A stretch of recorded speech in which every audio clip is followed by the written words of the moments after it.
우리 후보자님 수고가 많으십니다.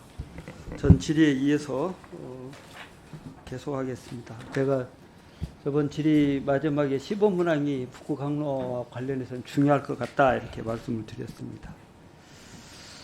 이 시범문항과 관련해서 예전에 5차례 시범문항 한 내용을 보면 그렇게 썩 DB나 이런 게 축적되어 있는 내용을 발견할 수가 없었어요. 그렇습니다. 예.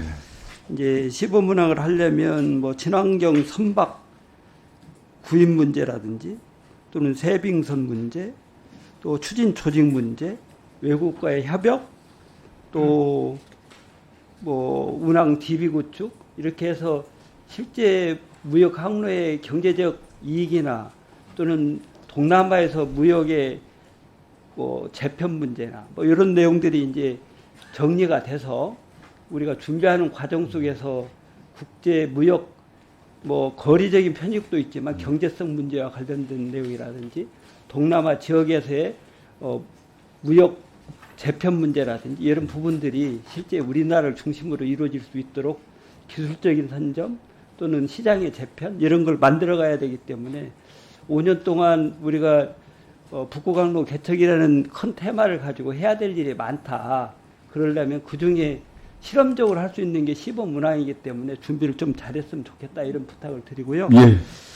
그다음에 아까 그 관련해서 북구강로와 관련해서 거점 항들이 여수항에서 포항 영일만 항까지만 말씀하시던데 뭐 인천에서 목포항까지 소외되지 않도록 예. 이렇게 점검을 하셔야 된다 하는 점을 말씀드리고 특히 항만별 특성화 전략에 걸맞게 좀 진행이 돼야 될 거다 이런 말씀을 드립니다. 예.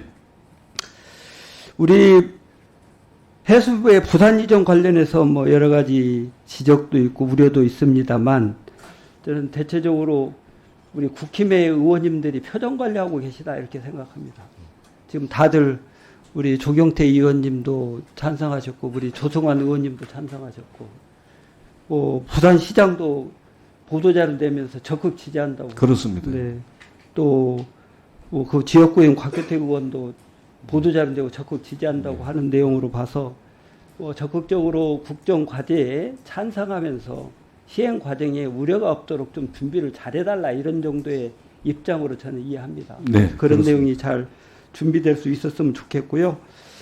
10일날 해수부의 부산 이전 청사 위치도 이제 정해져 있는 만큼 청사 이전은 될 거라고 보는데 이제 우려되고 있는 게 850여 명의 해수부 직원들 거주 이전 문제가 이제 제대로 이루어지고 직원들이 근무 여건이나 여러 가지 나을게 만들어야 되는 과제가 있는데 이 부분에 대해서는 우리 이재명 대통령께서 늘 강조하시는 것처럼 특별한 희생에는 특별한 보상이 따라야 된다. 이런 기본 원칙 하에서 이전하는 공무원들이 불이익이 없도록 또 불편함이 좀 최소화될 수 있도록 정부가 대책을 잘 마련했으면 좋겠다. 이런 부탁을 좀 드립니다.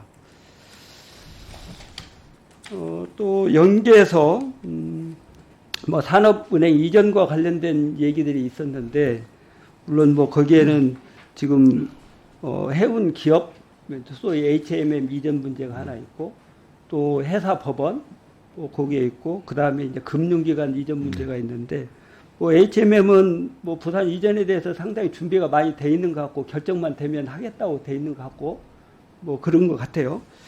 이제 산업은행과 관련된 내용이 있을 수 있는데 저희들이 점검해 본 바에 의하면 여수신 기능은 그렇게 부산을 꼭 이전시켜야 될 기능은 아니다 이렇게 보고 있는 것 같아요. 그래서 오히려 정책금융 위주로 이렇게 정리돼서 이전해야 되기 때문에 금융기관도 그런 내용으로 재편해서 해운업이라든지 또는 조선업, 거기 해양 플란트업 이쪽과 관련된 정책 기능이 뒷받침될 수 있는 금융 기능 이게 이전됐으면 좋겠다 이런 바람들이 있는 것 같고 네. 그렇게 점검하고 있는 것 같고요. 이제 수산 분야가 소외된다 이런 내용에 대해서 지금 이제 2차관 문제를 이제 약속도 하시고 그러던데 이거는 국정기획이나 이쪽하고 협의는 좀 됐습니까? 그래서 정부 조직 개편 논의가 국정기획위원회에서 생각보다 속도감 있게 진행이 되는 것을 보고서 이제 후보자 입장에서 어떻게 할 수 있는 방법이 없어서 되게 이제 그 소가리를 좀 했는데요. 공식적으로 의견 제시는 하셨어요? 내용 보니까 별로 그렇게 다뤄지고 있는 것 같지 않아서. 예, 그래서 이게 후보자 입장에서 의견을 낸다는 게 이게 그 참 고민이 많았습니다. 그래서 일단 요로요로를 통해서 반드시 전달은 필요하다. 하셨다는 예, 거죠? 전달은 네, 했습니다. 알겠습니다. 예.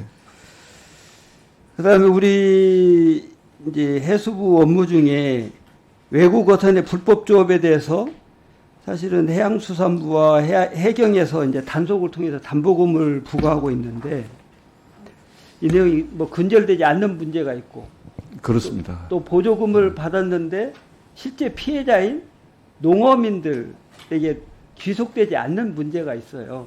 그래서 이 부분은 만약에 장관 취임하시게 되면 이런 부분에 대해서 좀 해서 뭐 불법 어업 때문에 피해받는 어업인들이 실제 보전받을 수 있도록, 물론 기본적으로 피해가 없도록 만드는 것이 가장 바람직한 내용입니다만 그런 내용으로 좀 챙겨주시기를 바라고요. 이제 우리 해수부가 또 작금에 이재명 정부에서 큰 국정 과제 중에 하나가 재생에너지인데 네. 바다를 통해서 재생에너지를 양산하고 그걸 제대로 관리해내고 거기에 뭐 송전선까지 이렇게 관리해야 되는 과제들이 있는데 그 부분에 대해서는 해수부 역할이 크다고 생각합니다. 그렇습니다. 예. 다행히 이제 해상 풍력에 대한 특별법이 제정됐고 산자부하고 해수부 간의 역할 분담이 이제 제대로 정리돼 있으니까 그런 내용들을 염두에 두면서 해수부가 해상 풍력 등 재생에너지의 공급 체계에 대해서 제대로 역할을 좀 해서 조기에 재생에너지의 활용이라든지 공급이라든지 이용에 관련된 내용의 제 역할을 좀 할 수 있도록 그렇게 하겠습니다. 예, 그렇게 하겠습니다.